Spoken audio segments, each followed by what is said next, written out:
¿Cómo mantenernos llenos del Espíritu?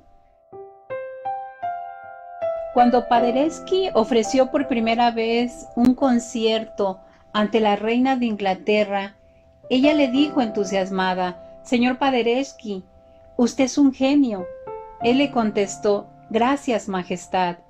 Quizás usted tenga razón, pero antes de llegar a ser genio, yo no era otra cosa sino un esclavo de la disciplina, de la perseverancia». Cuéntese a sí mismo de aquel genio de la inventiva llamado Tomás Alva Edison, que, después de haber fracasado en 30,000 experimentos, se le preguntó si al fin y al cabo no se sentía desalentado con tanto esfuerzo inútil. Respondió: «No, he encontrado 30,000 cosas que no sirven para nada». Lo más importante no es ser lleno del Espíritu, sino mantenerse lleno de Él. Para eso es necesario perseverar una y otra vez y no desanimarse por los tropiezos, errores y caídas. Es necesario tomar la decisión firme de obedecer a Dios y llevar esa decisión a una disciplina aguerrida y determinante, a pesar del mundo, el diablo y la carne, hasta que la obediencia a Dios sea nuestro mayor anhelo y deleite de cada día. ¿Qué crees que se debe hacer cada día para mantenerse lleno del Espíritu Santo? Nos hemos acostumbrado a depender tanto en lo que sentimos en vez de en los hechos en nuestro andar cristiano, que siempre tendemos la tendencia a dudar de la palabra de Dios y a cavilar sobre si Dios en realidad hará lo que la Biblia dice. Muchos han llegado a la conclusión de que vivían vidas sin poder y han pedido ser llenos del Espíritu Santo, pero unos días después pueden estar dudando sobre la validez de esta plenitud porque no han experimentado grandes reacciones emotivas o cambios drásticos. Pero es por fe que debemos vivir y es por fe que debemos actuar. Solo así podremos mantenernos llenos del Espíritu. Mientras que ciertos ministerios del Espíritu Santo pueden incluir unas sensaciones, tales como la convicción de pecado, o su consuelo y su poder, la Escritura no nos enseña a basar nuestra relación con el Espíritu Santo en lo que sintamos o cómo nos sintamos. Cada creyente nacido de nuevo tiene al Espíritu Santo morando en él. Jesús nos dijo que cuando el Consolador viniera, Él estaría con nosotros y en nosotros. Entonces yo rogaré al Padre, y Él les dará otro Consolador para que esté con ustedes para siempre, es decir, el Espíritu de verdad, a quien el mundo no puede recibir, porque ni lo ve ni lo conoce, pero ustedes sí lo conocen porque mora con ustedes y estará en ustedes. En otras palabras, Jesús está enviando a uno como Él mismo para estar con nosotros y en nosotros. Sabemos que el Espíritu Santo está con nosotros porque la palabra de Dios nos lo dice. Cada creyente nacido de nuevo es habitado por el Espíritu Santo, pero no cada creyente es controlado por el Espíritu Santo, y hay una marcada diferencia. Cuando andamos según nuestra carne, no estamos bajo el control del Espíritu Santo, aun cuando sigamos experimentando su morada. El apóstol Pablo nos habla sobre esta verdad, y él usa una ilustración que nos ayuda a entenderlo. Y no se embriaguen con vino, en lo cual hay disolución, sino sean llenos del Espíritu. Mucha gente lee este verso y lo interpreta creyendo que el apóstol Pablo está hablando contra el vino. Sin embargo, el contexto de este pasaje es sobre el caminar y el luchar del creyente que está lleno del Espíritu. Por lo tanto, hay algo más aquí que solo una advertencia acerca de tomar mucho vino. Cuando la gente está embriagada con mucho vino, exhibe ciertas características, se tambalea, su hablar se entorpece y su juicio se daña. El apóstol Pablo establece aquí una comparación. Así como hay ciertas características que nos permiten percibir que alguien está controlado por la embriaguez del vino, también debe haber ciertas características que nos permitan ver que alguien está siendo controlado por el Espíritu Santo. Leemos en Gálatas 5:22 al 24 acerca del fruto del Espíritu. Este es su fruto, y es mostrado por los creyentes nacidos de nuevo que caminan bajo el control del Espíritu. El tiempo del verbo en Efesios 5:18 indica un proceso continuo de ser lleno por el Espíritu Santo. Puesto que es una exhortación, se deduce que también es posible no estar llenos o controlados por el Espíritu. El resto del capítulo de Efesios 5 nos dice las características de un creyente lleno del Espíritu.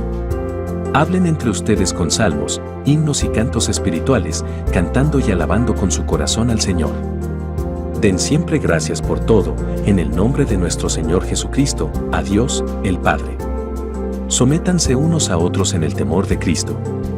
No somos llenos del Espíritu porque sintamos que lo estamos, sino porque este es el privilegio y posición que tenemos en Cristo. El ser llenos o controlados por el Espíritu es el resultado de caminar en obediencia con el Señor. Este es un don de gracia y no un sentir emocional. Las emociones pueden y son engañosas, y podemos fabricarnos un frenesí emocional que provenga puramente de nuestra carne y no del Espíritu Santo. Digo pues, anden por el Espíritu, y no cumplirán el deseo de la carne. Si vivimos por el Espíritu, andemos también por el Espíritu.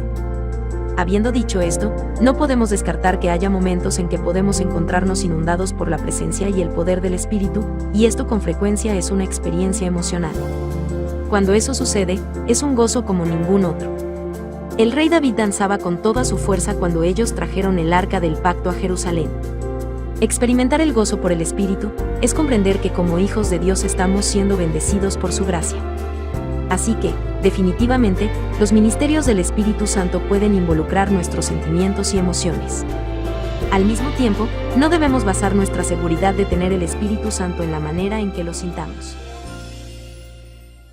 En esta lección veremos 6 consejos prácticos para mantenernos llenos del Espíritu.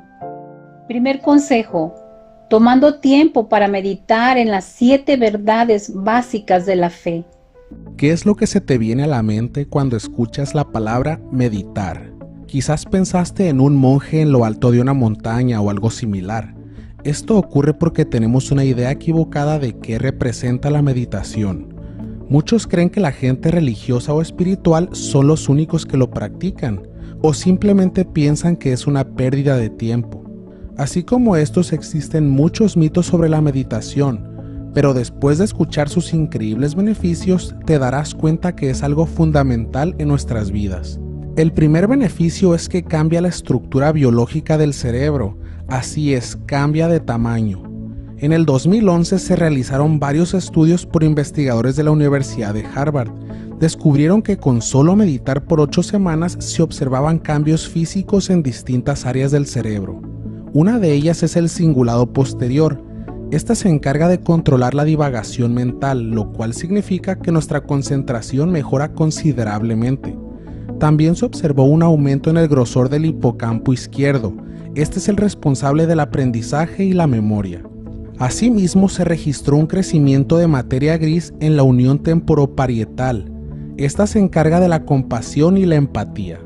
En pocas palabras, todos estos cambios al cerebro nos ayudan a distraernos menos, a estar más enfocados, a tener mayor facilidad para aprender, retener información y a mejorar nuestra perspectiva en interacciones sociales.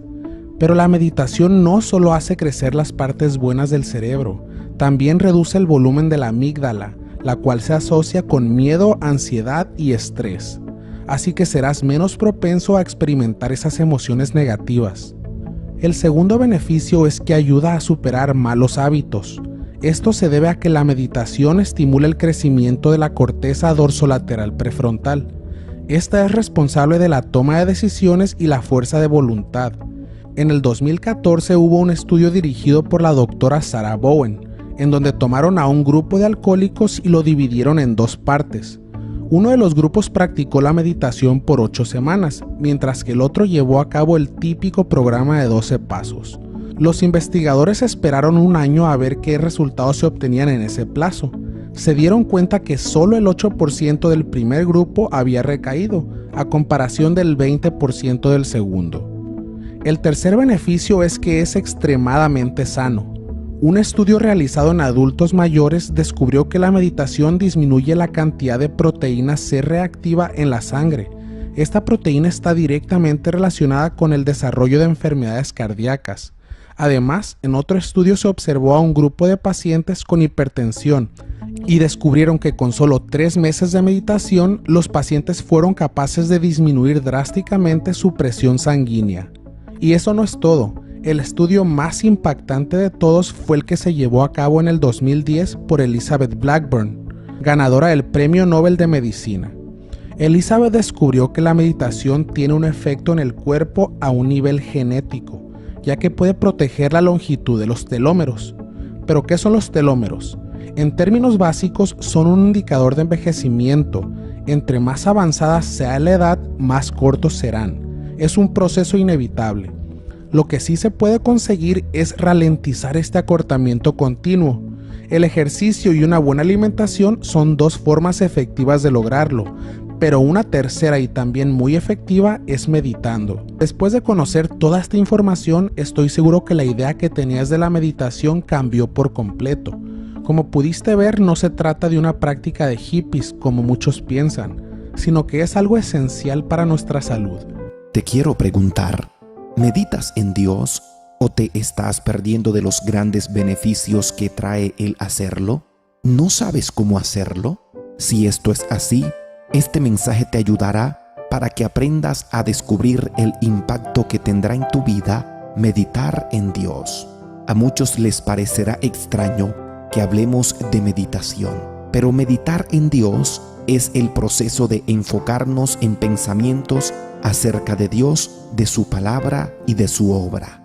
Meditar en Dios no consiste en vaciar la mente, sino en llenarlas con pensamientos acerca del Creador, ya que nuestras mentes se distraen con facilidad y a menudo olvidadizas. Necesitamos apartar un tiempo especial para pensar en Dios y en lo que Él nos ha dicho. La meditación es un medio especial por el cual nos ponemos a disposición para ser instruidos por el Señor. Meditar en Dios nos traerá paz, tranquilidad, gozo, sabiduría y fortalecerá nuestra relación personal con Él. La meditación bíblica fue algo que Dios aconsejó y se convirtió en algo importante en muchos hombres que la practicaron. Josué 1:8 dice: «Nunca se apartará de tu boca este libro de la ley, sino que de día y de noche meditarás en él, para que guardes y hagas conforme a todo lo que en él está escrito, porque entonces harás prosperar tu camino y todo te saldrá bien». El Salmo 63:6 dice: «Cuando me acuerde de ti en mi lecho, cuando medite en ti en las vigilias de la noche». El Salmo 77, versículo 12 dice: «Meditaré en todas tus obras y hablaré de tus hechos». El Salmo 19, versículo 14 dice: «Sean gratos los dichos de mi boca y la meditación de mi corazón delante de ti, oh Jehová, roca mía y redentor mío». Y el Salmo 1, versículos 1 y 2 dice: «Bienaventurado el varón que no anduvo en consejo de malos, ni estuvo en camino de pecadores, ni en silla de escarnecedores se ha sentado, sino que en la ley de Jehová está su delicia, y en su ley medita de día y de noche».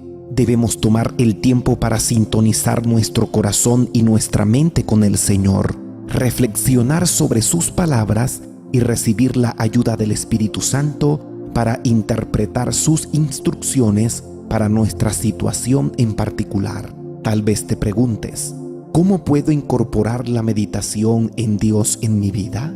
Primero, debes apartar un tiempo sin prisa. Segundo, necesitarás quietud. Tercero, necesitarás un poco de aislamiento.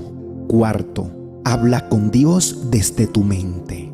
Quinto, el silencio también es necesario. Y sexto, y muy importante, usa la Biblia para meditar. Pensarás que es difícil meditar en Dios, pero todo lo que nos trae bendición requiere compromiso. Pide la ayuda al Espíritu Santo y toma la decisión de meditar hoy. Primera, Cristo murió y resucitó por nosotros. Romanos 4:25. Él fue entregado a la muerte por causa de nuestros pecados y resucitado para hacernos justos a los ojos de Dios. Segunda, Dios derramó su amor en nosotros. Romanos 5:5.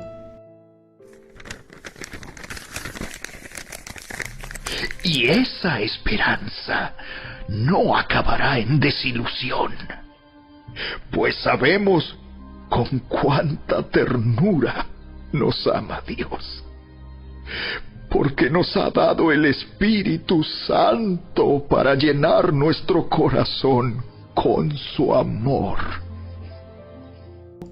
Tercera, Dios nos ama y nos los muestra. Romanos 5:8.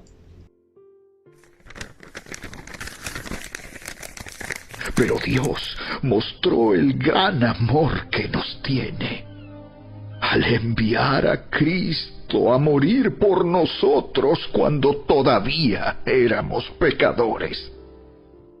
Cuarta, hemos muerto al pecado. Romanos 6:11a.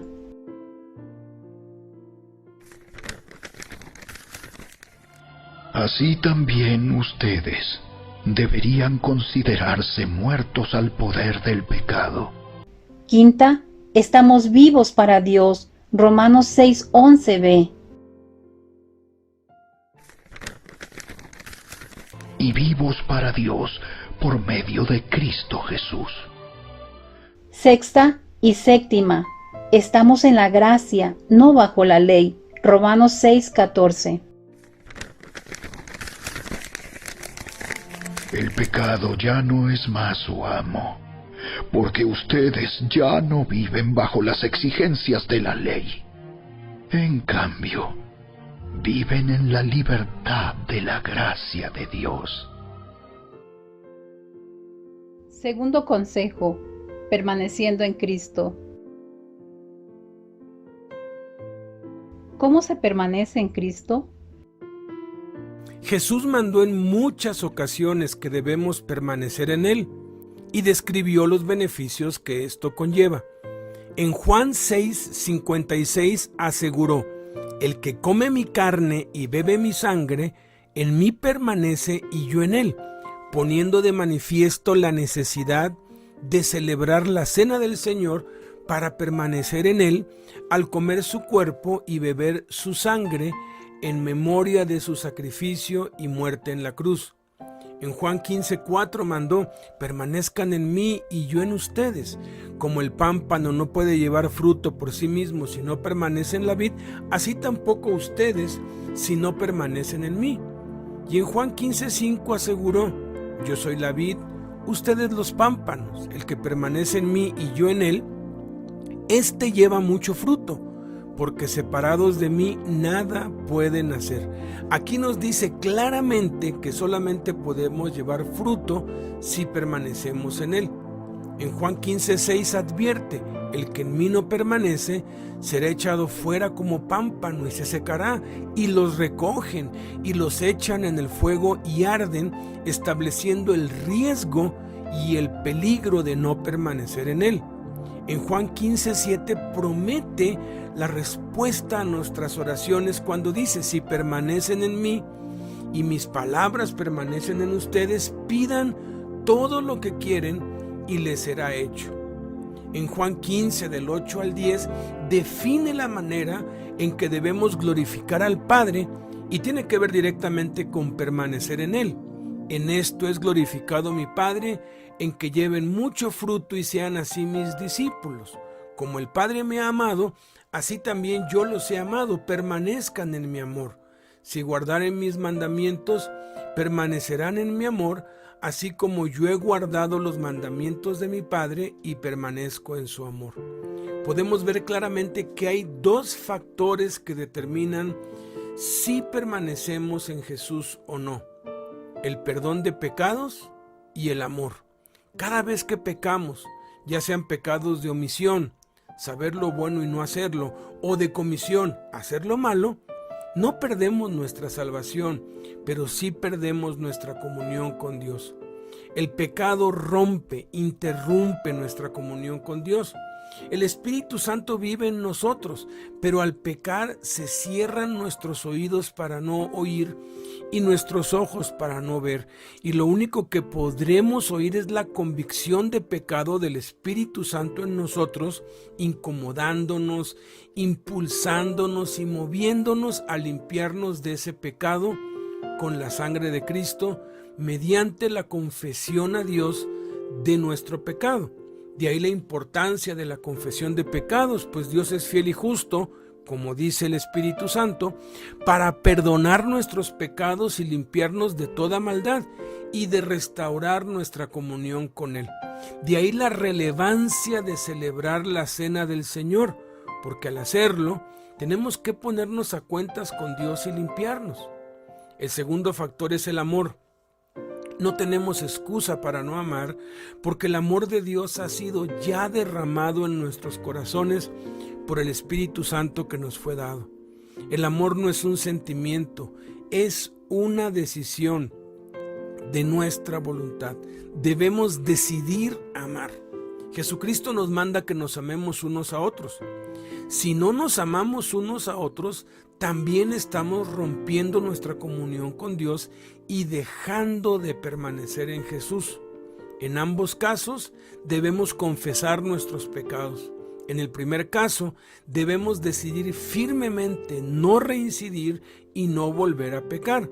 En el segundo caso, debemos decidir demostrar el amor a quien no lo hemos hecho de manera práctica y visible. Se permanece en Cristo no teniendo ningún pecado sin confesar y amando a Dios y al prójimo. Primero, confesando nuestros pecados. Primera de Juan 1:9. Pero si confesamos nuestros pecados a Dios, Él es fiel y justo para perdonarnos nuestros pecados y limpiarnos de toda maldad. Segundo, amando a Dios y al prójimo. Primera de Juan 3:23, 4:17 al 21. Y su mandamiento es el siguiente: debemos creer en el nombre de su Hijo, Jesucristo, y amarnos unos a otros, así como Él nos lo ordenó. Y al vivir en Dios, nuestro amor crece hasta hacerse perfecto. Por lo tanto, no tendremos temor en el día del juicio, sino que podremos estar ante Dios con confianza, porque vivimos como vivió Jesús en este mundo. En esta clase de amor no hay temor, porque el amor perfecto expulsa todo temor. Si tenemos miedo, es por temor al castigo, y esto muestra que no hemos experimentado plenamente el perfecto amor de Dios. Nos amamos unos a otros porque Él nos amó primero. Si alguien dice, amo a Dios, pero odia a otro creyente, esa persona es mentirosa, pues si no amamos a quienes podemos ver, ¿cómo vamos a amar a Dios, a quien no podemos ver? Y Él nos ha dado el siguiente mandato: los que aman a Dios deben amar también a sus hermanos creyentes.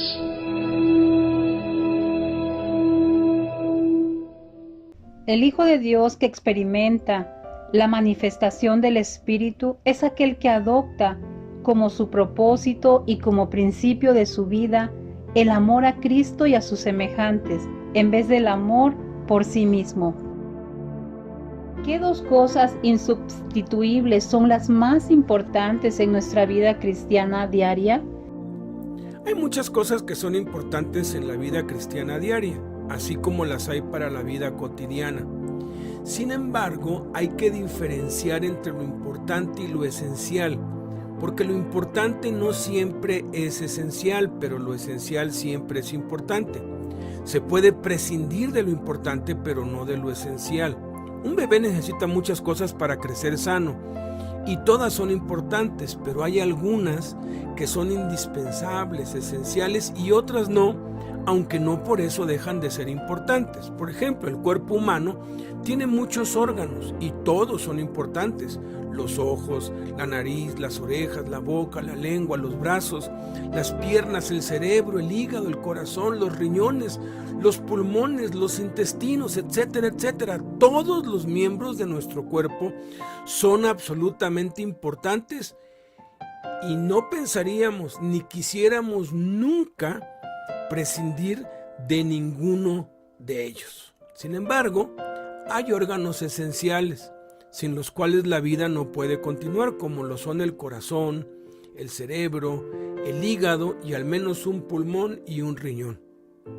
Podemos vivir sin ojos, o sin brazos, o sin piernas, o sin algunos órganos internos, pero no sin los órganos esenciales. Entonces, debemos poner suprema atención en cuidar y mantener los órganos esenciales para mantenernos con vida.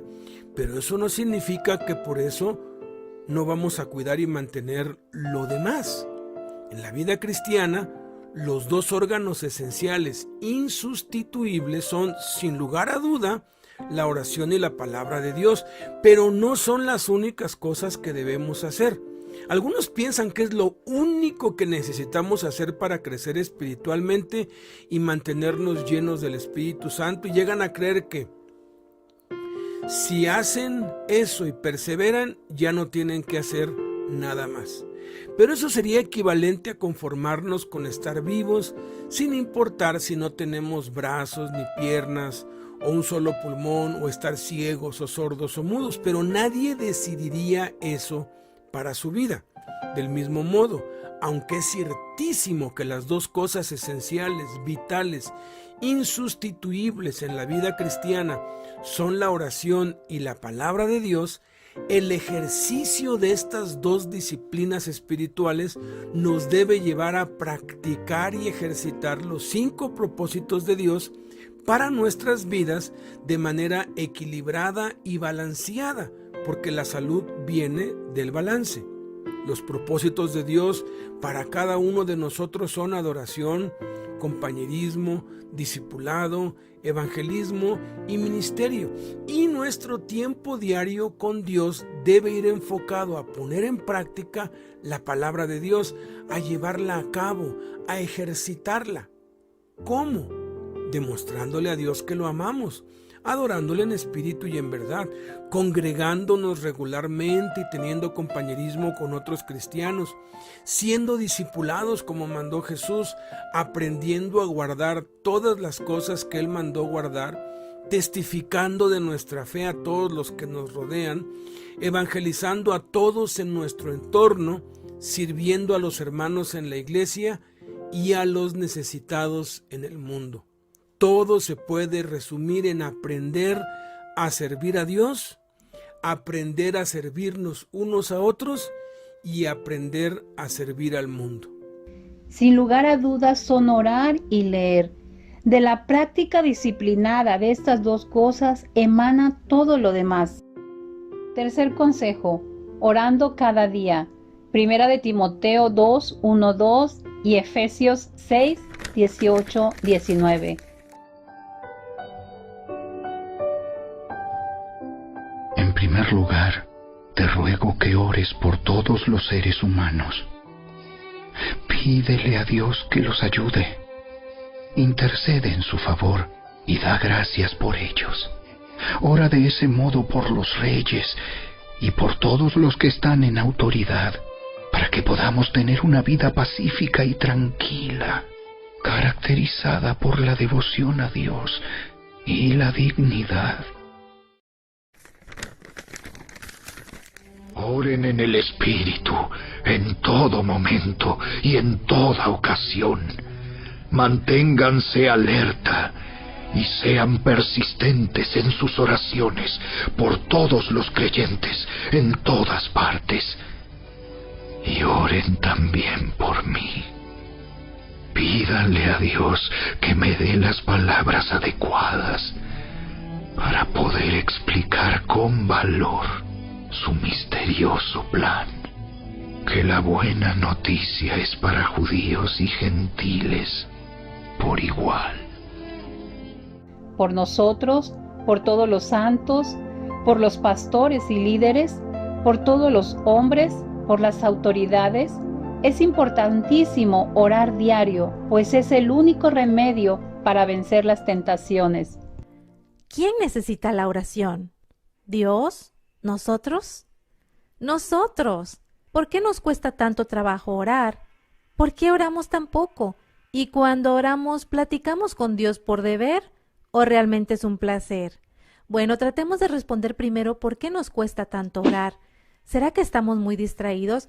Posiblemente, pero no creo que sea esa la razón principal. Nunca estamos demasiado distraídos para acordarnos de las cosas que verdaderamente nos gustan hacer. Por ejemplo, ¿se te ha olvidado o pasado por alto comer durante todo un día por estar distraído? Posiblemente me vas a decir que sí, algún día que tuviste mucha tarea. Pero a ver, ¿se te ha olvidado comer durante todo un día en donde ese día llevaron a tu casa una pizza extra queso? Claro que no, ¿verdad?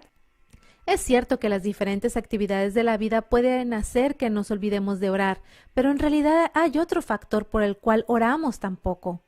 Otra vez regresemos al jardín del Edén. Verán, cuando entró el pecado no solo se rompió esa vía personal de comunicación con Dios, sino que también la naturaleza del ser humano cambió. No solo ya no podríamos hablar con Dios cara a cara, sino que no tendríamos el deseo de hacerlo. ¿Se acuerdan lo primero que hicieron Adán y Eva después de pecar? Cuando oyeron que Dios venía a visitarlos, se escondieron. Y esto no solo por temor de ese momento, sino porque desde ese momento el ser humano tendría que luchar por querer y anhelar estar en comunión con Dios otra vez. El pecado nos separó de Dios. El deseo de estar en presencia de Dios fue reemplazado por el deseo de autosuficiencia, de estar sin Dios. Si comprendemos esto, podemos saber entonces por qué nos cuesta tanto trabajo orar, por nuestra naturaleza, y que oramos muy poco porque no tenemos el hábito. Pero, afortunadamente, eso puede ser cambiado, y no solo puede, sino debe ser cambiado si queremos vivir como cristianos. ¿Cómo? Lo primero es entender que si no tienes el hábito de orar se te hará muy difícil comenzar, pero no es tan difícil. Verás, tú no necesitas una oración estructurada ni contarle a Dios puras cosas bonitas. En realidad, si no tienes ganas de orar, dile a Dios que no tienes ganas de orar. ¿Y sabes qué? Ya estarás orando, así de sencillo. Entre más ores, más fácil se hará hacerlo, más y más, hasta formar un hábito de oración. Vayamos a la última pregunta. ¿Cuando oramos con Dios lo vemos como un deber o es un placer? Si lo vemos como un deber, yo creo que esto sucede porque no nos damos cuenta lo delicioso y emocionante que puede ser orar. ¿Por qué delicioso? Porque podemos deleitarnos en la presencia de Dios, así como cuando nos deleitamos al comer un helado de galletas Oreo. ¿Y cómo es esto? Pues es que es delicioso estar con alguien que te ama incondicionalmente. Es delicioso estar con alguien que te conoce y que quiere lo mejor para ti. Es delicioso hablar con alguien que le interesa escuchar tus problemas, alegrías y cualquier asunto que sea importante para ti. No estoy hablando de delicioso al paladar, sino delicioso al alma. El salmista nos dice que si hacemos de Dios nuestra delicia, Él nos concederá las peticiones de nuestro corazón. Y créeme, esa promesa es más deliciosa que una pizza extra queso o un helado de galletas Oreo. ¿Y emocionante por qué? ¿Qué tiene de emocionante la oración? Cada vez que oramos nosotros tenemos acceso a la presencia del Rey del Universo y a sus tesoros. Cuarto consejo, leyendo a diario la Biblia. Mateo 4:4 y Primera de Pedro 2:2. Jesús le respondió, escrito está, no solo de pan vive el hombre, sino de toda palabra que sale de la boca de Dios.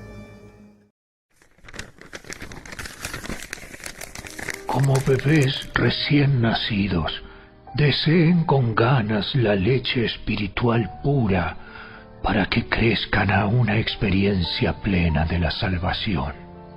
Pidan a gritos ese alimento nutritivo. El leer la Biblia todos los días mantiene nuestra vida espiritual fuerte y nos capacita para vencer. Quinto consejo, no contristando el espíritu. ¿Cómo se evita contristar al espíritu? Contristar significa angustiar, apenar, entristecer, deprimir, acongojar, enlutar, atribular, amargar, apesadumbrar, ensombrecer, consternar, conmover, causar aflicción o sufrimiento a una persona. El Espíritu Santo es Dios y al mismo tiempo una persona, y dice la Escritura que sus sentimientos son muy profundos, pues es la esencia del amor de Dios, nos anhela con pasión y nos ama profundamente. El Espíritu Santo estuvo en y sobre Jesús porque lo ungió el Padre y lo envió a predicar buenas nuevas a los abatidos, a vendar a los quebrantados de corazón, a publicar libertad a los cautivos y a los presos, apertura de la cárcel.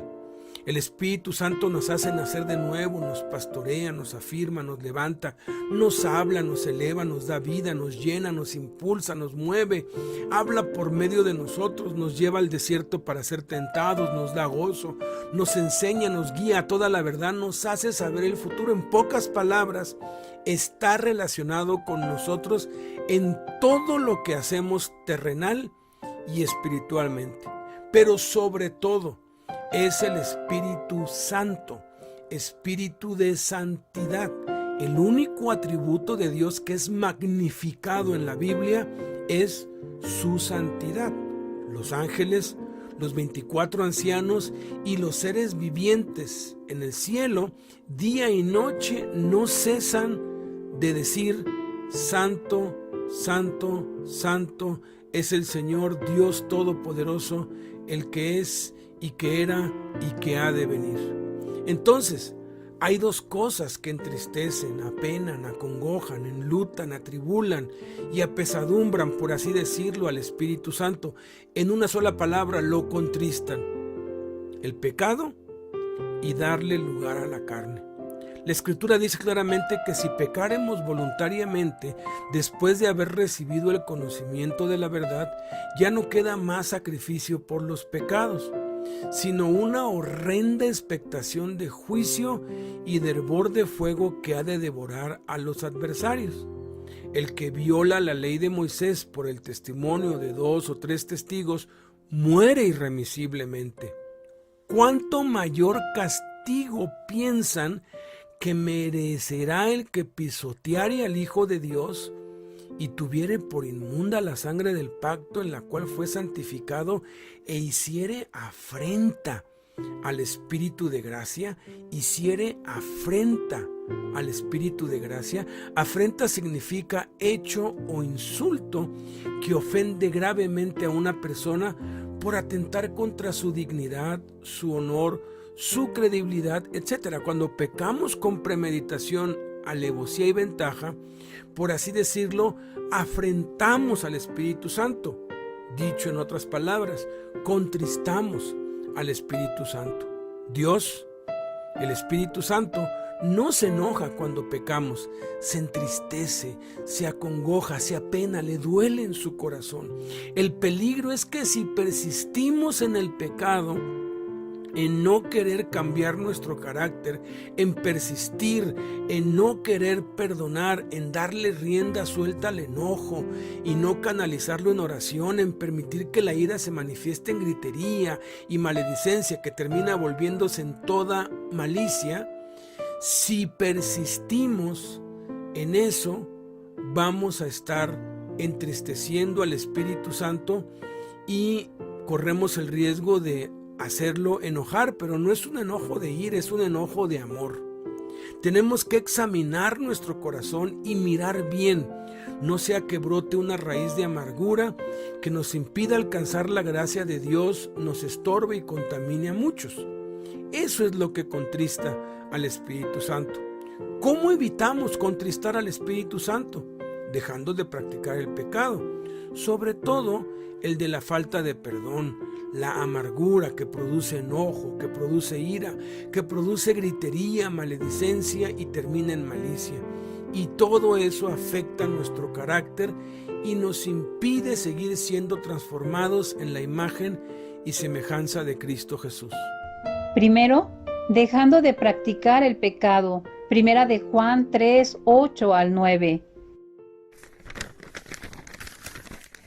Sin embargo, Cuando alguien sigue pecando, demuestra que pertenece al diablo, el cual peca desde el principio, pero el Hijo de Dios vino para destruir las obras del diablo. Los que han nacido en la familia de Dios no se caracterizan por practicar el pecado, porque la vida de Dios está en ellos.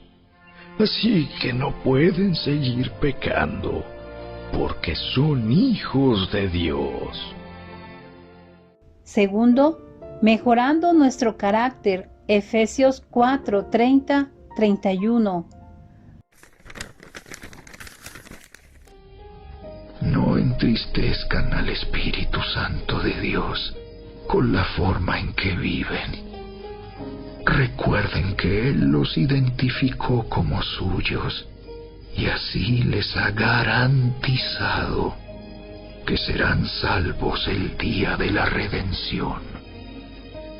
Líbrense de toda amargura, furia, enojo, palabras ásperas, calumnias y toda clase de mala conducta. Muchos piensan que cuando pecamos Dios se enoja. No es así.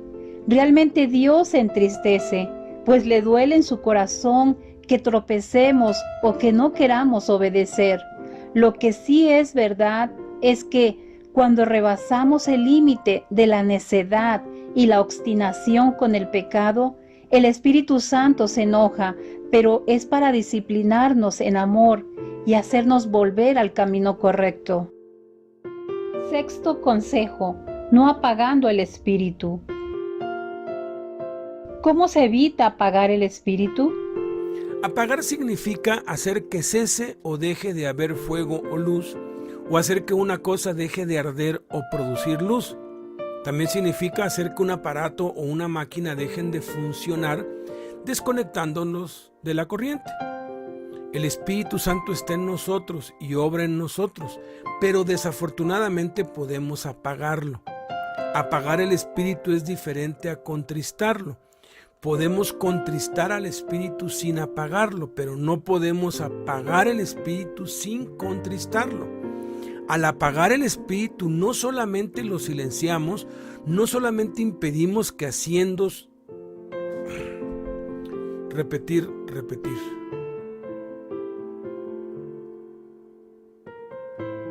Continuar. Al apagar el Espíritu, no solamente lo silenciamos, no solamente impedimos que siga haciendo su obra en nosotros, sino que también lo contristamos y apagamos el Espíritu por actitudes que no consideramos graves o peligrosas, pero que son lo peor que podemos hacer porque apagan el Espíritu Santo y lo contristan, impidiendo que siga haciendo su obra en nosotros. 3 son las cosas que apagan el Espíritu Santo: la tristeza, la falta de oración y la ingratitud. Martín Lutero entendió tan perfectamente la obra del Espíritu Santo al estar traduciendo la Biblia al idioma alemán, que escribió en sus notas algo como esto: no hay ni una sola, ni tan solo una razón o excusa para que un cristiano esté triste. Hemos recibido la salvación, el perdón de nuestros pecados, el Espíritu Santo, la gloria, la presencia de Dios, la vida eterna, nuestra herencia y esperanza eternas. El amor de Dios ha sido derramado en nuestros corazones, además de dones espirituales, y que hemos sido creados en Cristo Jesús para buenas obras, las cuales Dios preparó de antemano para que anduviésemos en ellas. Somos hijos de Dios, nuevas criaturas, linaje escogido, real sacerdocio, pueblo adquirido por Dios, más que vencedores por medio de Jesucristo que nos amó. No hay razón para estar tristes.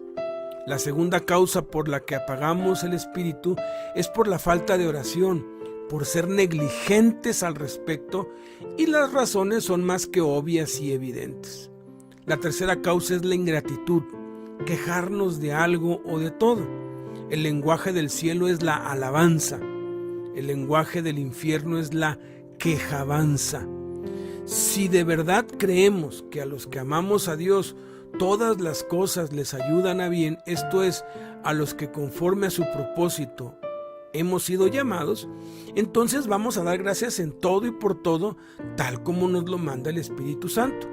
Debemos escucharnos a nosotros mismos y examinar si de nuestra boca salen quejas, críticas, murmuraciones, reproches o palabras corrompidas o deshonestas.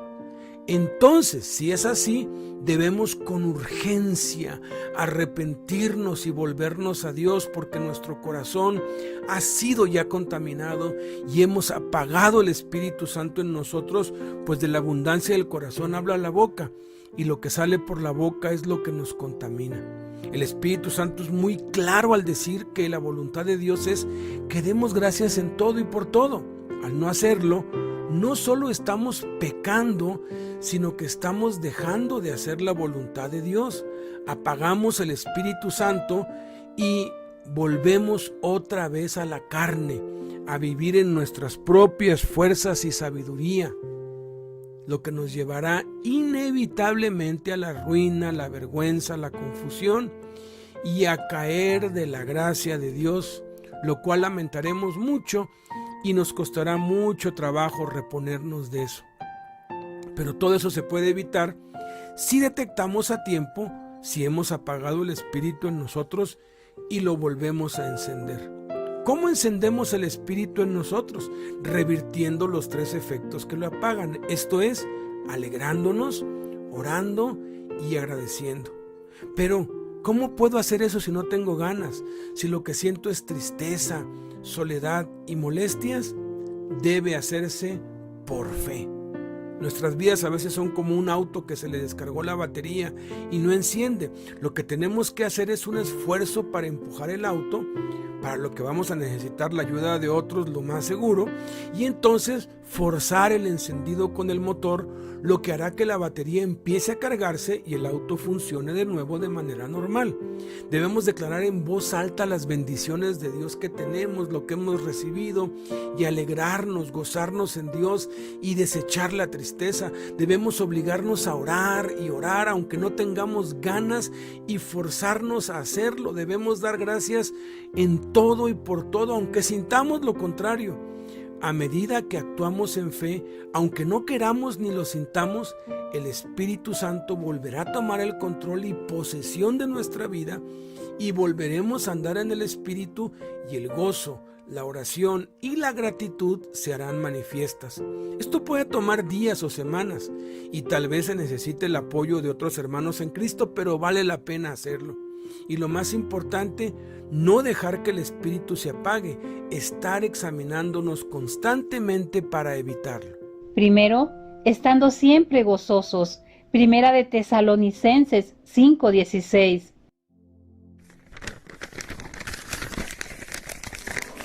Estén siempre alegres. Segundo, orando sin cesar. Primera de Tesalonicenses 5:17.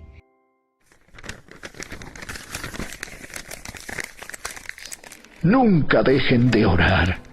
Tercero, dando gracias en todo. Primera de Tesalonicenses 5:18. Sean agradecidos en toda circunstancia, pues esta es la voluntad de Dios para ustedes, los que pertenecen a Cristo Jesús.